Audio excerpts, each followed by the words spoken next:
Konnichiwa and welcome everybody back to Chrono Reviews.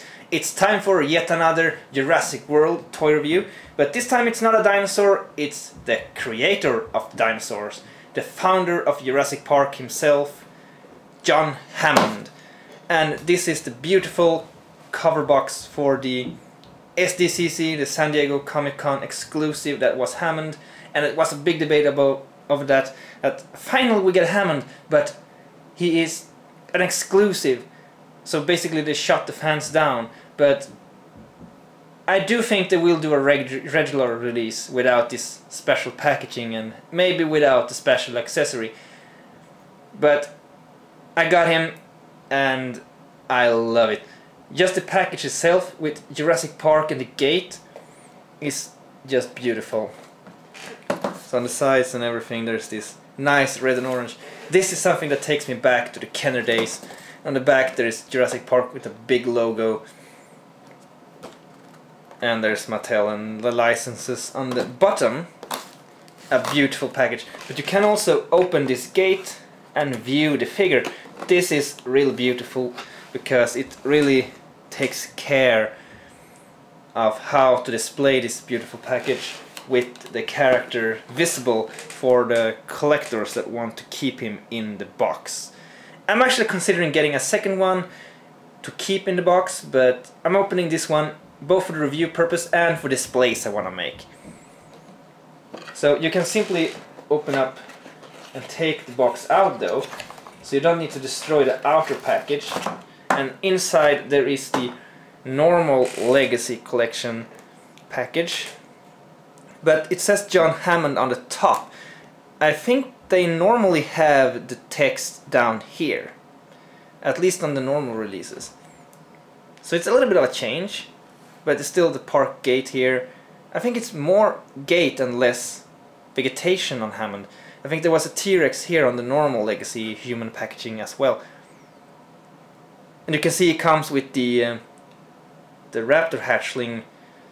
I think maybe if they do a normal release they will be without this one and just with his cane, and maybe a Compsognathus instead. Something like that. And I don't mind, because I really hope Mattel do not disappoint the fans with this one in the long run. But I can understand that they wanted this as something special when they release Hammond. So I can understand it as well. And this is the first ever John Hammond toy. So except for the Funko Pop version and stuff like that, this is the first official toy version that goes with the other characters of John Hammond, and that's something that's really big to me. And he's an icon. I don't even know why Kenner never did him, but it's beyond me. And it looks good there. And on the back there's actually a picture of that scene with the raptor hatchling. And it says here, John Hammond is a creator, innovator and loving grandfather who has high hopes for his theme park of the coast of Costa Rica. However, on his Nublar, the attractions sometimes eat the visitors. Welcome to Jurassic Park. Yes, I like that. That's really cool actually, that they put this little text there. And yeah, this is nice. So I'm going to go ahead and help myself and open this up. Alright, here he is, out of the package, John Hammond, the founder of Jurassic Park. So let's delay no further and go into detail. First off, the articulation of this figure is quite good. Just like the others, he have a ball jointed head and ball jointed shoulders and an elbow joint that can also swivel. And there is also, you can turn the waist, but some of the figures are like stiff on the waist, like they are not meant to be turned. It was like that with Ian Malcolm, but some of them can be turned, so I'm not sure if all of them are supposed to be able to be turned or not, but I don't know. Hammond can, just like this.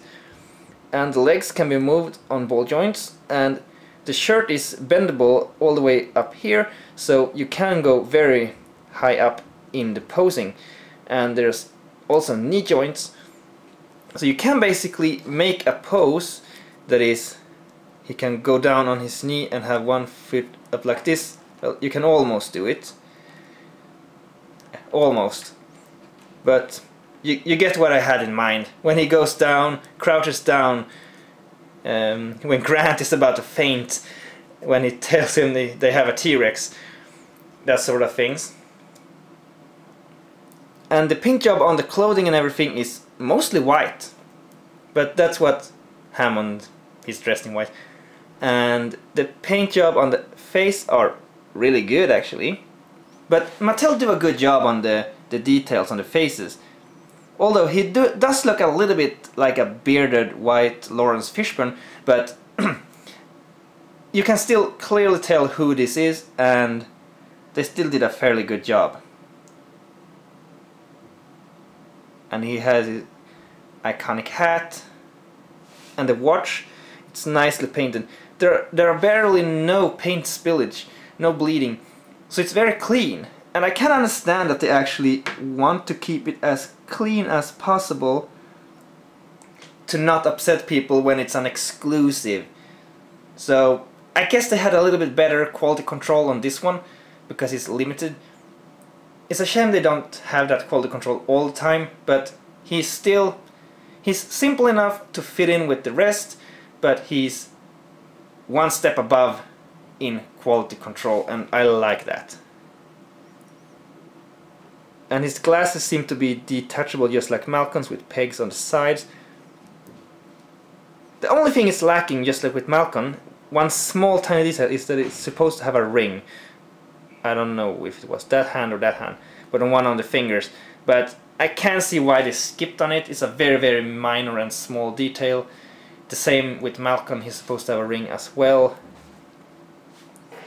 And then we have his iconic cane. It's a little bit bent from the package, but it can probably straighten up over time, or you can heat it with some boiling water. I don't know. It will probably straighten out if you force it to stay straightened out.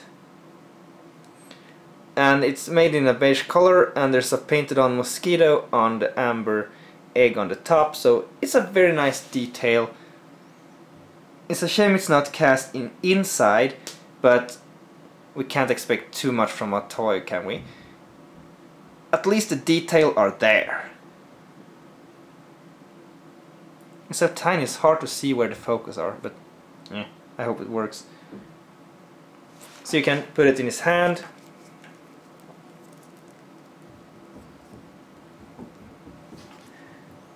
And it stays on quite easily. I think you can even, yeah, if you lean the hand down enough, you can make it stay, so you can use it for walking as well.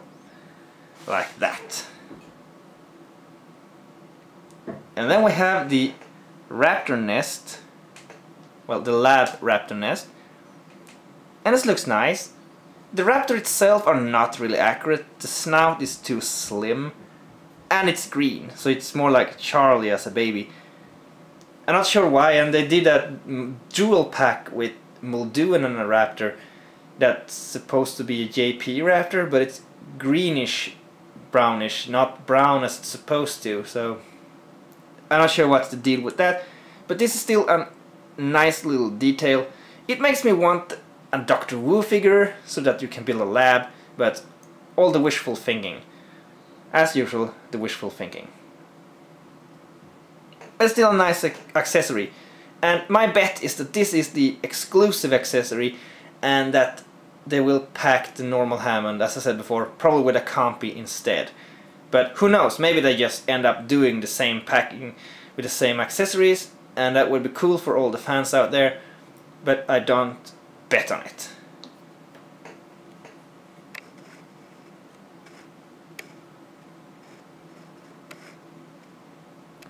And with Hammond, we actually do have a vast majority of the cast from the first film. We have Dr. Grant, we have Ellie Sattler, we have Dr. Malcolm, and we have Robert Muldoon. Please stand and don't fall off the cliff. Now, this is a great deal of character actually from the first movie. I'm I'm happy that they...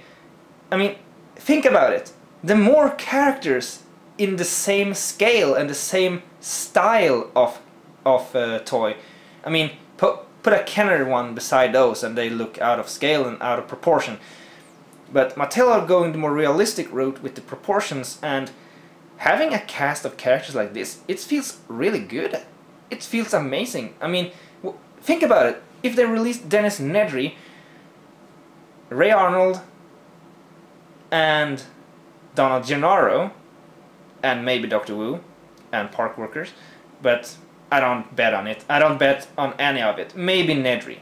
Maybe Nedry. It would be cool to actually complete the cast.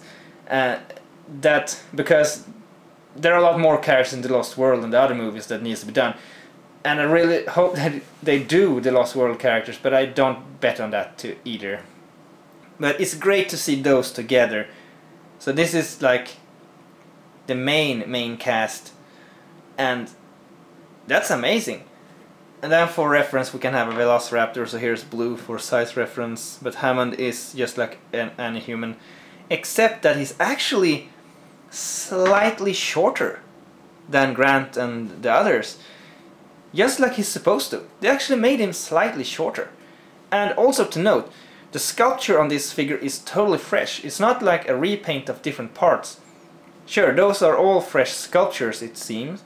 So they do a real good job on that. Except for when just repainting Grant for the JP3 version. But that's a different story. But Hammond the pants seem to not be the same sculpture as any of the others, and the shirt is unique. They did a very good job on Hammond, just like the others, but maybe a step above. And that's really appreciated. And now I'm going to do a little display that I really want to do, so just hold on for a single second. Alright, there we go. One of the most iconic scenes in JP history, or even in movie history, the Brachiosaurus reveal. And I had to put Muldoon in the driving seat because there are no park worker or Jeep driver figures. I wish there were, of course. But it's still very much good enough. And Jeep 18 is actually the very Jeep that Grant and Ellie was riding together with Malcolm in this scene. And I really wish that they did different numbers on the Jeeps. Maybe they could just pack it with random numbers from the movies. Because for once I encourage Mattel to do repaints of something. Give us the other Jeeps. Well, Nedry's would have to be a custom, of course, but with the roof and that kind of things. But to have this display feels really amazing, and this is definitely a way I will display when I sort my shelf space, so I can actually put the Brachiosaurus on a shelf instead of on this table or on the floor. I'm going to display it like this, together with the Jeep and the characters, because it really deserves it. Both the Brachiosaurus and Hammond really deserves that attention, because this feels really nice. This is probably the highlight of this year. Finally a Hammond figure and a Brachiosaurus figure. Something as iconic as this, it warms the heart of a fan that had Jurassic Park as the main memory from the childhood and all of this good stuff. I really like this. And I hope you enjoyed the review, because I highly recommend this Hammond. And until next time, take care, sayonara.